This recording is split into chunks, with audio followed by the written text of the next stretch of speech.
maybe she can actually just hear me. That's why she tells you talk more, talk more. So what you have in front of you is an example of one person's version of this. What we'll do next is we'll go through and analyze each other's narratives, although we have an odd number of people, so we'll do it as a single group and we'll just all round robin. Let's evaluate this narrative in terms of fidelity and coherence, because those are the two criteria. Those are, according to Fisher, those are the only two, and that they're sufficient and that they will exist in every piece of writing. And so the chapter that we read, and I'm sorry that in the end you only get one of the two options that are listed on the syllabus.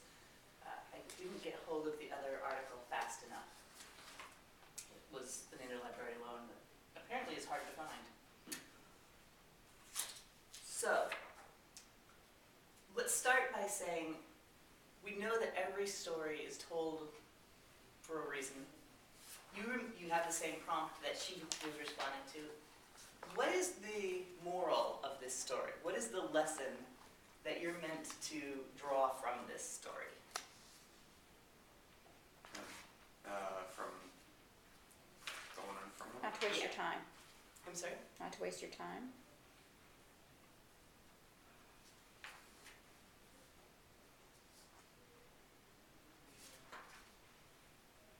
make use of your time. So kind of a carpe diem? See, yeah. That you only have now.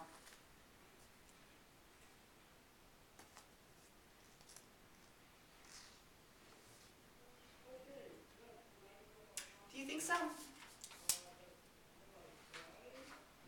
That's the most apparent rule, really. Okay, so one thing, the point of a story is determined by the audience, not by the teller of the tale, right? And so if we feel like the point of the story is carpe diem in the sense of use your time, not necessarily go out and necessarily have fun, but use your time.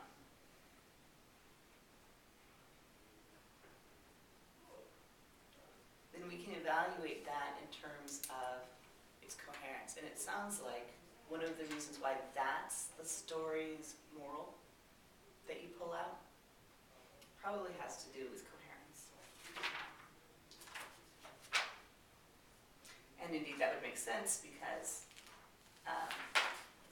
coherence is, I'm looking for my chapter actually.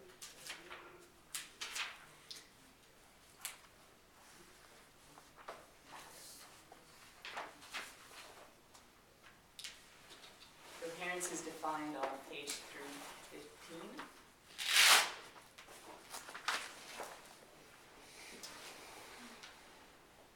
It starts on page 312. Has to do with how probable the story sounds to the hearer.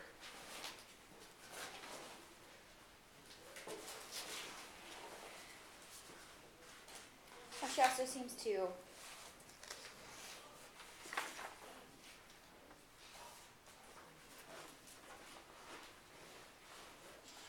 labeling to give us, Give me some examples. identifiers. So I officially became a student. The scare quotes around that. Yeah, or I will soon be a single mom. The things that already in our mind have associations placed to them. So therefore she can add on those attributes to herself. She knows her audience well enough to know the labels you're likely to use and what's likely to be associated with those, and to be deliberately playing with them and calling your attention to that. Right? And so one of the things that works about this is the way in which she's doing that layering that we talk about. And she's using the scare quotes to do that. Why are they called scarecrows? Why are they called scare quotes? Square or scare? Scare is the phrasing I usually hear. I've never heard that. It's, okay, so the work that quotation marks in writing are doing like this, and every once in a while you see people translating it into spoken communication as well. You've had people that you interact with, right, who will do the, Yeah. that gesture, or who will otherwise mark visually inserting quotes into their speech. What is that move doing? Drawing attention to the fact that it's not there. Or Exactly, exactly. It's a distancing move. I want to not own that, right? There's something drawing attention, emphasis, but also not owning. This is something to move away. Like, you want a bigger picture if you're going to try to look at that word. it's not my original work. Not my choice. Not sure that it's your choice. There's something really questionable about that word, those labels in her mind. And so we mark that by putting those quotes around it. The quotes aren't saying that this is literally somebody else's words, because like you couldn't begin to say who said that. Well, we all say that at various times, and we don't even usually mean it in this kind of distancing, almost doubtful, or we don't usually use those words in that way. So it's not that we're saying this is somebody else's word, it's a distancing. So we call them scare quotes. Because it's a warning.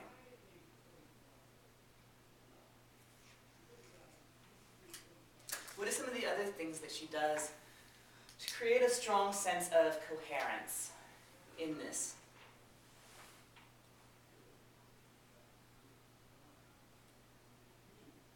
Well, it's chronological.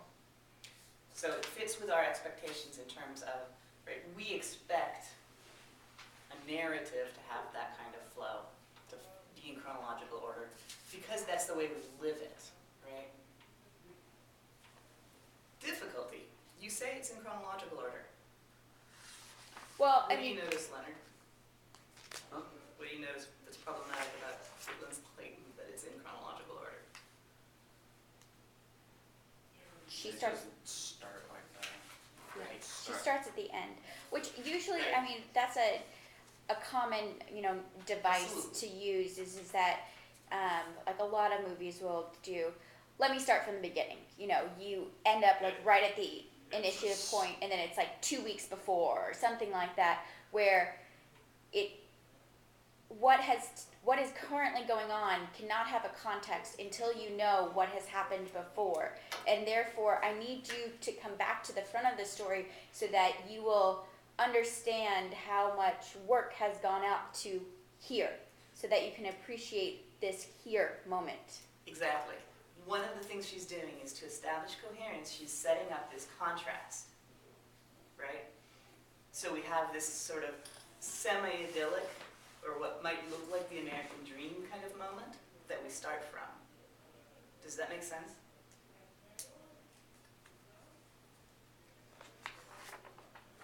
I mean, yes, filled with busyness, but this kind of, when you see the American family, what do you know? Husband, usually the one who does work. Mom stays home. We're right back in Leave It to Beaverland here, right? This is the archetype of a dream American family, right?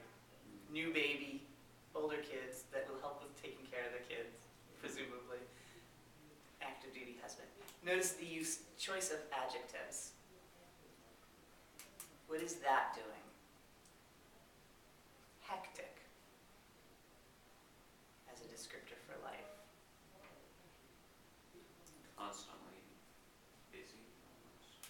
But, like, constantly busy, but still in a controlled manner, almost. Right. These are adjectives that add precision, but it's a small, like they're degree-based adjectives. Right? Do you see what I'm saying? Normally, if you had spoken communication, for example, I would expect to hear something like, life is totally crazy right now. We are constructing a different type of coherence here through those adjectives. Does that make sense? Okay, and she's doing that purposely, right? What kind of character? Every story has a protagonist and there's always an antagonist or some kind of challenge to be overcome in narrative, right? Who's our protagonist? Pretending to be. Not pretending to be, but constructing herself to be. What do you notice? Kind of a razor up by her bootstraps type. Mm-hmm. Right? A do as I say, not as I do. Pragmatist type, maybe? Is it a cautionary tale? Yeah. Yeah. And so we come to that overall lesson in part because that moral to the story that we started from is one that we get taught repeatedly. And so it's going to resonate really strongly. And that's what Fisher's getting at when he talks about fidelity. It fits with things we've heard, things we've lived. But the way we make it do so is by extracting from it. Whereas the original has more the tone of a cautionary tale. Does that make sense to everybody? Cool. So, other things we notice about the character being created.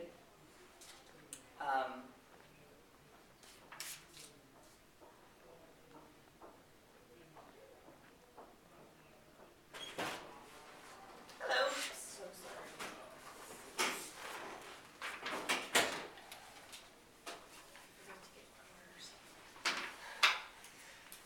One of the ways in which characterological coherence, so coherence comes in multiple flavors, right?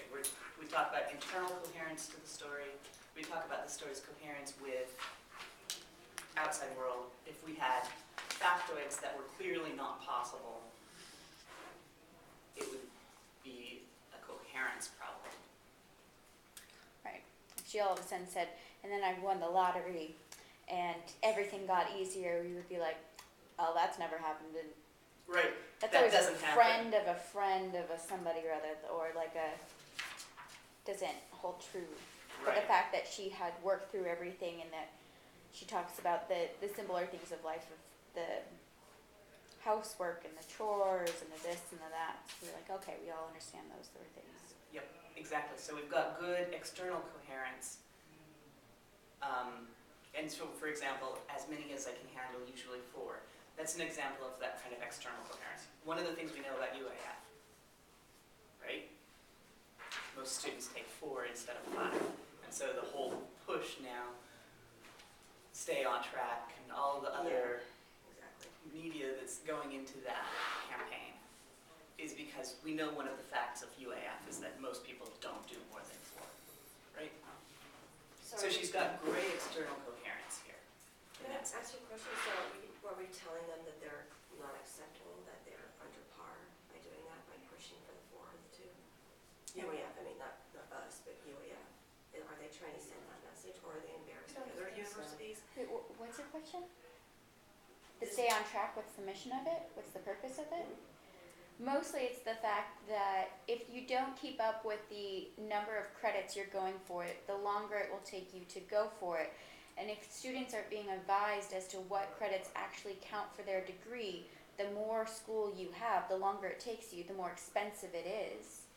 And then they find that after about 5 years, students start to drop off.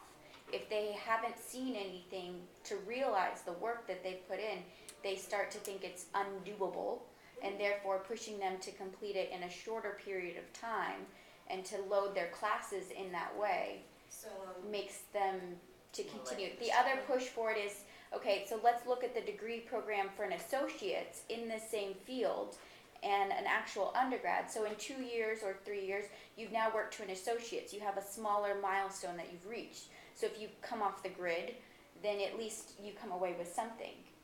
And then on top of that, you go for the other ones. I think it's a lot of it trying to streamline students to have an end point. I know from my personal experience, my counselor just wasn't on track. She just kept forgetting things, and I kept getting falling through the cracks. So So, it's an advising issue, so they're trying to work at that better By pushing the student. by making the student have their own responsibility, that yes. I think that's the difference between high school and college. Yeah, so they'll take an active role, more active role instead of relying so much on the counselors they do in high school, is that what we're saying? I think in general, you would expect to have some sort of dawning realization that you are an adult now and you have to do an adult type things like take responsibility for your own goals and aspirations. There is some question of that, actually. One of the sociological theories is that societies, and you can see a lot of examples in it of our own, have increasing periods of what they call infantilization, and that already we're so far outside of what might naturally be considered where adulthood starts, Yeah. and that it's largely a labor market issue. Well, we all have to go out and get 2 jobs to be able to support any of us having any sort of social security. But most of the university doesn't pay into social security anyway, so. So let's get back to talking about Fisher, if we can. One of the ways in which I wanted to highlight that characterological coherence gets constructed in this narrative is that the label student keeps getting used, and therefore she's careful about her grammar. She's got a lot of clauses, dependent clauses marked off by commas, and those are longer sentences, therefore, than is going to be typical of other types of writing. And indeed, I don't know, when you look at your own narratives, do you find that the sentence length is similarly set off with lots of comma elements? Yeah. Oh, okay. So this is one of the things of student writing, in some sense. Not necessarily for narratives, but definitely for other kinds of papers. Oh, yeah. You know, Well, right, exactly. When you turn in a paper, it's it- like what you do. Yeah, no, like, it feels like, okay, I have to explain this, and how this goes. Relates to this. But, like, adding all of that on. In our spoken narratives, we almost never do those kinds of sentences. Now, we also often don't use correct grammar at all, right? Grammar rules are a totally different negotiation for spoken versus written. And so narratives that try to establish characterological coherence, right? She's bearing in mind that we will necessarily be working in this format, and so it takes on those characteristics. Does that make sense? Do you see what I'm saying? Can you see the difference in your own writing for this purpose? I can. Yeah, because mine's a lot shorter because I wasn't thinking of it in terms of an essay. I was thinking more of it just as a response Right. question. Right. Okay. And she wrote narrative essay, and so Well, right. and it's quite a bit longer. Yeah. We're much more focused on the oral component of it because we have the joy of face-to-face. Let's try looking at some of our own then. Everybody can see where we're establishing, we would agree that she's got fairly good narrative coherence, and that the narrative fidelity may not be exactly what originally intended, but there is a fidelity that we pull out of it that is our own and is our choosing basis on our priorities. Okay, let's see if we can do that with each other's. I now have 4, so we could just trade off. What I'd like you to do is, with your partner, I thought this was one of the undergrad Wednesday ones, so I didn't do one Okay. of these. that's But I fine. have it, I can. And say. similarly, I have mine, I can print Okay. it off real quick. that's all right. Why don't we then just start with the 2 that we do have, and we can. So, Literally, do you want me to, I can run upstairs and print it, I really can. Well, I mean, we could do the difference between a verbally one and then a written one. Let's have. Leonard, mine's, let's actually just share yours, if you don't mind. okay. Orally. Mine's like really short.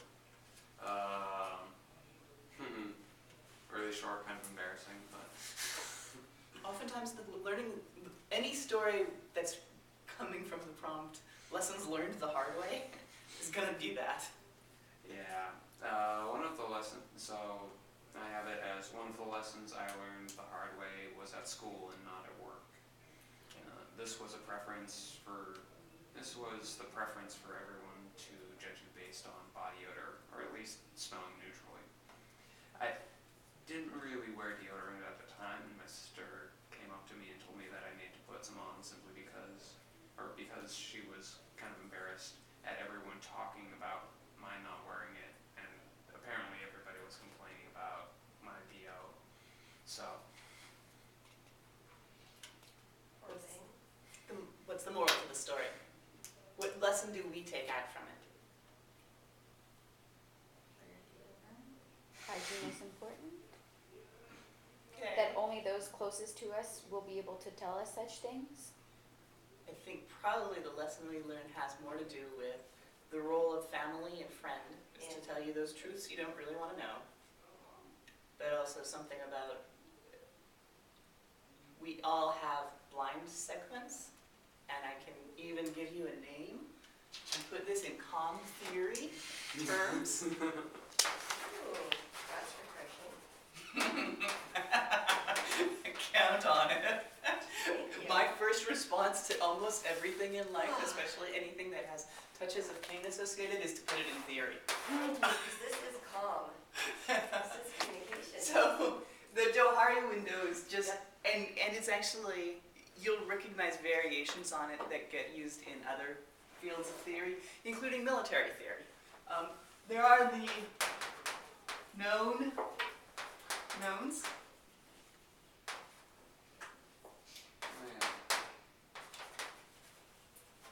and then there are the things where you know you don't know the right lottery ticket number, right? The known unknowns. There are a lot of things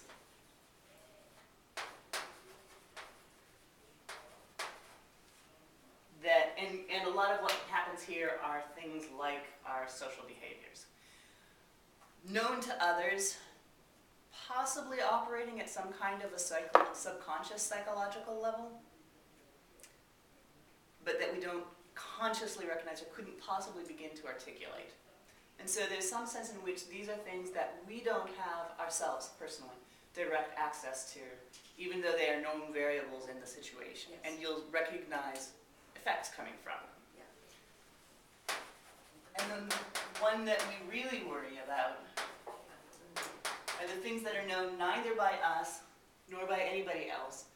They're probably not even operating at a subconscious level because they're somehow outside of our imagination or our worldview. And those tend to be the ones that lead to surprise.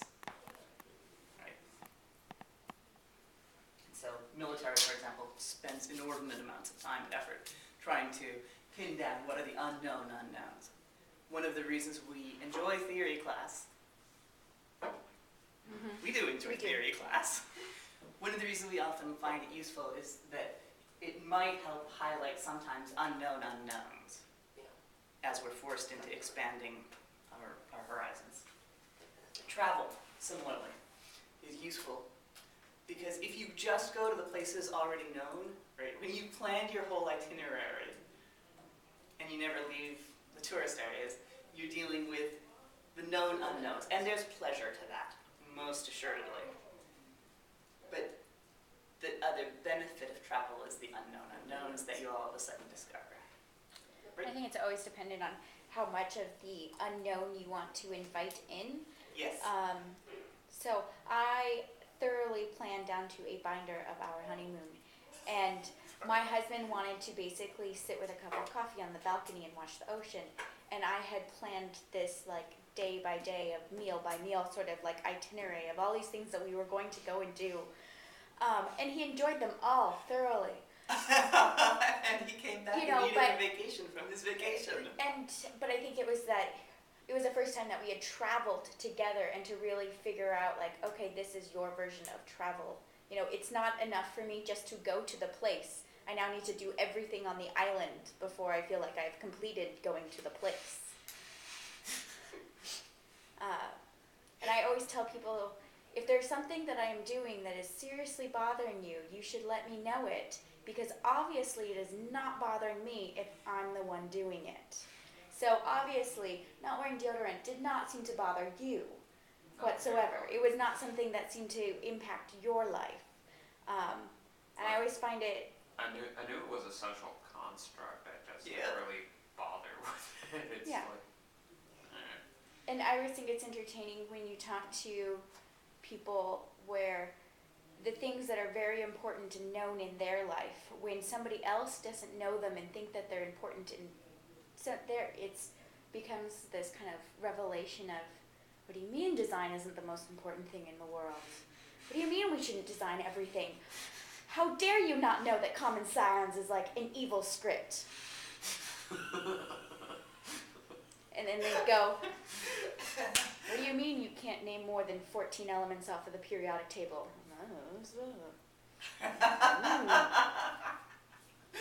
And then we try to mesh the two. Yeah. Okay, I'm not gonna go nerd out on this. I'm not gonna use this as my tangent for geeking out. Sorry. Coherence.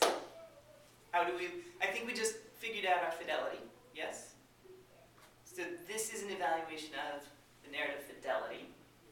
And again, do you notice a little bit that probably what was primary in the original author's speaking of the narrative may not be what we're most resonating with, but we make sense out of it, right, based on where we're coming from. And he can influence that, but that narrative isn't controlling for that. Does that make sense? Say it. Put it in your words for me. Please. Are you saying so he could do like what she did in her essay and add some more to make it like a pro or a con Yeah. kind of? So if he wanted to try to increase control, what would the things he'd do? He'd start including details like in our other version, the ways in which lots of adjectives get used with these little fairly specific degrees. Yeah. He could use those to establish greater control over what kind of fidelity we're going to react to out of it. Thus guiding our conversation. Right. Characterological coherence established reasonably well. Yep. The nonverbals, we're doing a large part of the lifting on that. Way, yeah. Yep. Way. Inevitably so when we have them. And so in terms of external coherence, what do we evaluate? What do we notice? Why do you believe this story happened here? I assume you do believe that this story happened here. Because the sister and is kind of validating for So some.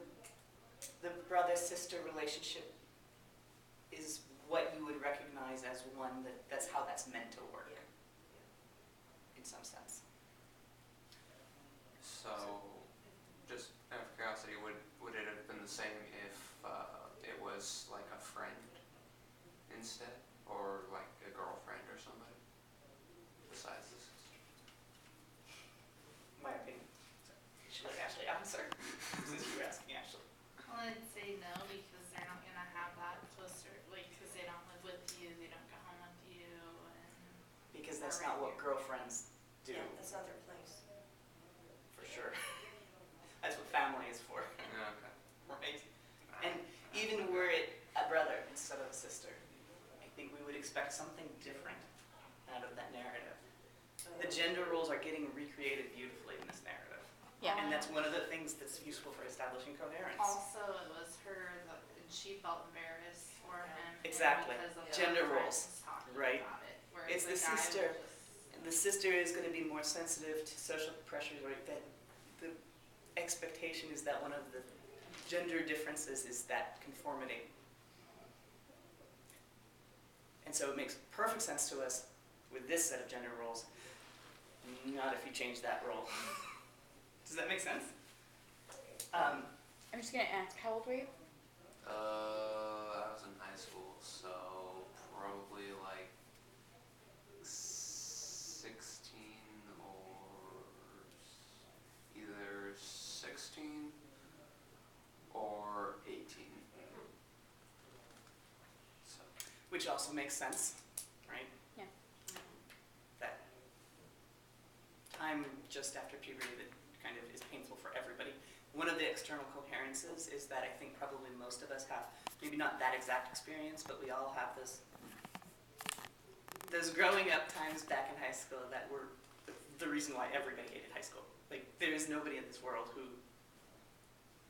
really enjoyed the early years of high school. By the time you graduated, usually there's fun to be had, and you've got some stable friends, and you've grown up enough, but the early years of high school are painful for everybody. It's just an awful age, precisely because. And so we've got good external coherence in that sense.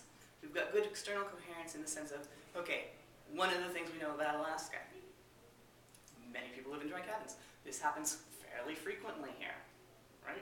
You could probably identify people in your classes today. The expectation of, I would say, like personal.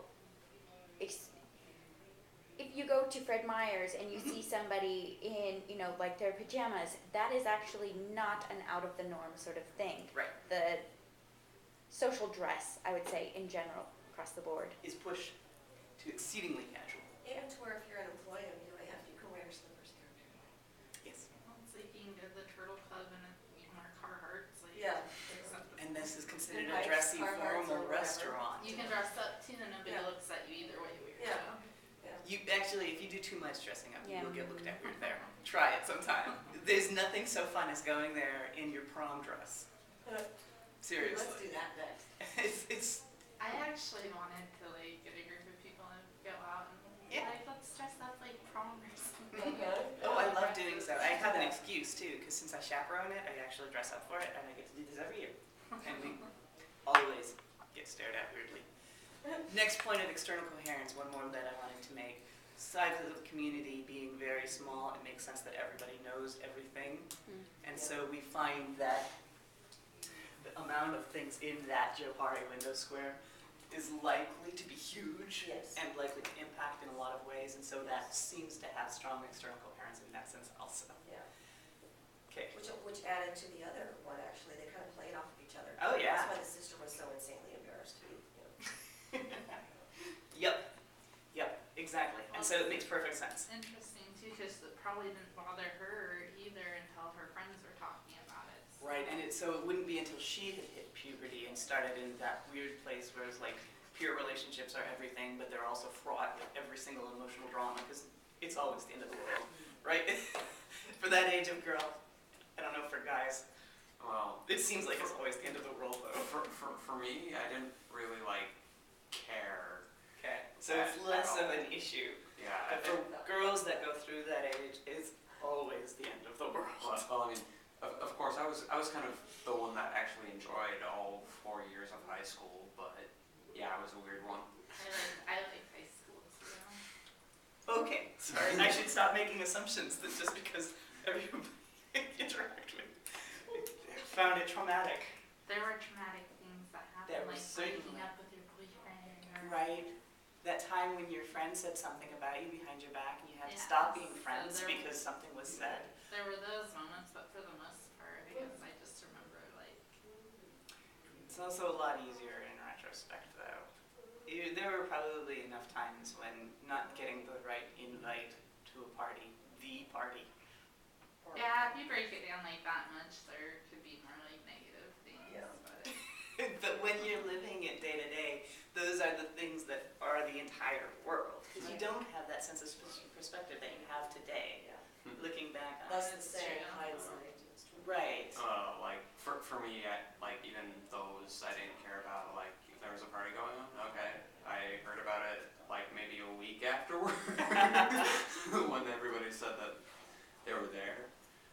Right. Or something like that. But I do also think it's a little bit gender based. Yeah, probably It's not okay for girls to not be care. interested in that. Yeah. Right. And if you show signs of not sufficiently caring, there will be penalties applied. Oh, and I think that it's definitely entertaining to see how people in general play their own narrative. Yes. So, my sister was probably a lot like you. Instead of going to prom, she went ice fishing. However, my narrative is that I never went to a dance with a boy, even though I was dating my husband at the time. He didn't take me to a dance, which is a different conversation. But the narrative that she played was that was not what school was for, and so it was not important to her. It was not a social situation. I mean, she had social friends, but it was an academic pursuit and I just have to get through this to get to other things that I want to do. And But how old was she before she figured that out? 7. There was a. Okay. Okey-dokey. My sister was the type that she told a teacher in her grade school that no, she was not going to put down her book, which was The Hobbit, because Yeah. the teacher was not telling her anything useful, and Tolkien was explaining No, far I- more. Yeah. Oh, that's awesome. So- That's awesome. And my narrative through high school was that I was never doing enough academically to be able to live up to whatever standards she had set before. So your sister was older or younger than you? Younger than me. Younger than you. So did she, in school situations, especially like now, it was you're the sister of Danielle Delaney, where that sort of thing happens. Or in this town, the Woppets. The Woppets are a very large family with many children. So there's a couple of families in town with large extended families where there's always more of them. Stepfamilies. And Yes, Padukovich is definitely Novovich. and so I think that those sort of things play out differently as well. So it was just Yeah. you and your sister? As in siblings total? Sure. Or, In the school this time. in the school, actually, it should have been my senior year that I did that. So, me, my sister, and my brother, who is kind of like me, except for much more logical, I want to say.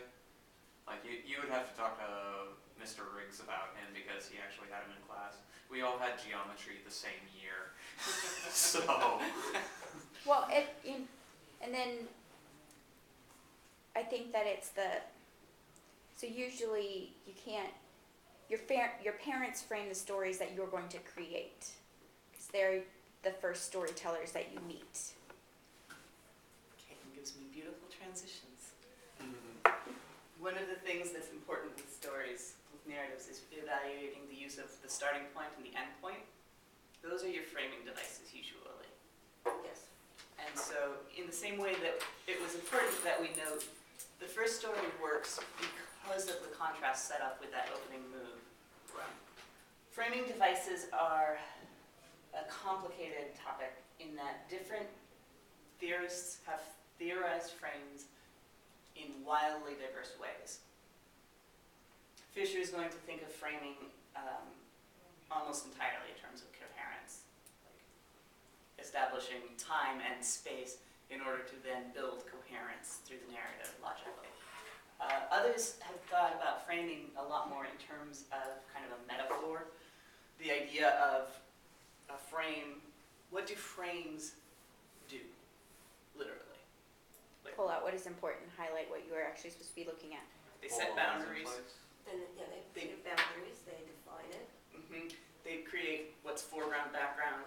the actual event, the atmosphere. And they also have different styles so that we have some sense of what that picture is doing in this space. Like an ornate frame sends one set of messages. What is an ornate frame telling me? they were willing to spend a lot of money. Well, maybe. Okay. But sometimes very simple frames can be very expensive, too. Or a very large picture can be very expensive. So I can figure out money in lots of different ways. Whereas an ornate frame is a very specific gesture, right? Okay. So, I mean, I think that the the style and the context and everything that you're going to put around it, it's going to send a message as to the character of the person presenting it. Or as the well. corporation, Or or whatever setting I'm in. And so if I'm talking about art downtown, the murals on the walls, That'd be impressive to frame. but there is a bounding to it, right? And so the use of, do they take up all of the space, or do they leave a rim framing the mural, showing the building? Does that make Yes, sense to you and- know what I'm talking about? I think it's, so that there's an argument of whether or not street graffiti is considered art. Mm-hmm. And because of the fact that it's not on a canvas, that it's on the side of the building, and therefore it's not on a white wall in a museum, and it can't be relegated towards high art. And so there's that disagreement. I don't necessarily believe that, because I've seen some graffiti artists that are absolutely amazing. But Indeed.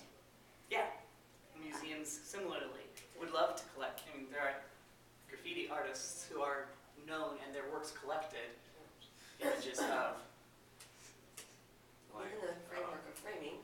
right, well, Yeah. right, who is it, Banksy? yes, yes, precisely. Graffiti artist in England whose works are photographed, and he's managed to make The this Grenade quite a Girl. career she's out very of it. famous. Yeah. photograph as well. Occasionally the artworks are auctioned off, and according to rumor at least, they leave the auctioneers with the problem or solution, whatever, of getting the artwork off of the building. But Sometimes they just take entire walls. There was a building that got torn down, but they kept that in order to be able to keep the art on it. That one wall. Anyways, off the point.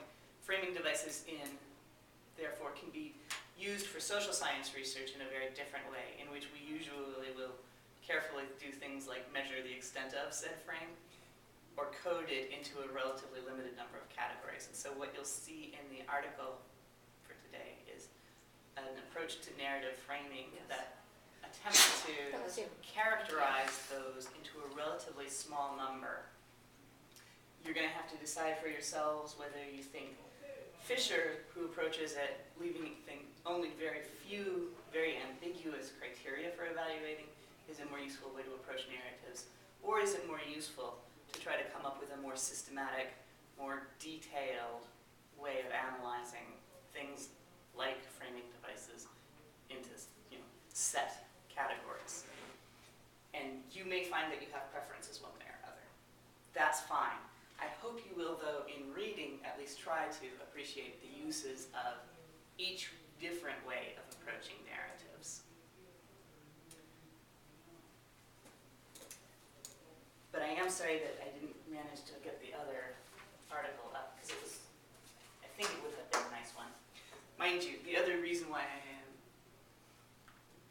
you may be suspicious of the fact that the article that actually made it onto Blackboard is the one that aligns a lot more closely with, my interests. And Yeah. so you don't have to necessarily believe. My narrative may lack coherence, and I'm okay with that.